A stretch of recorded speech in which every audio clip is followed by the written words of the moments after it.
Kiwi couldn't sleep. The little Kiwi couldn't sleep. There wasn't much room in their burrow. Dad was snoring. Is Daddy snoring? Yes. And the little sister kept kicking, little sister. Oh no, I can't sleep. She was dreaming of jumping and dancing, but little Kiwi was the one getting worn out. Okay, so can you see the picture? What do you see in the picture, Dane? Dane, what do you see in the picture? Tell mommy. What do you see in the picture? Okay, next.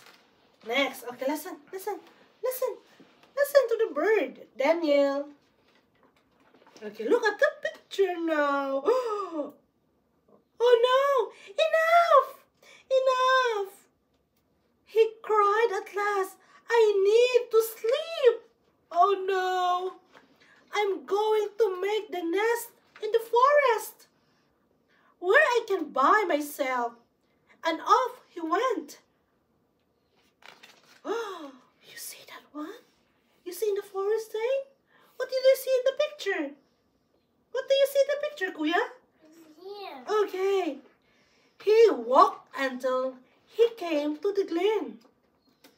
It was quiet there. No foghorn, father, no jumping, no kicking. Sister, perfect. Look, I'm finished. He curled up and under the fern and tried to sleep. Okay, look at the picture, baby. Look at the picture.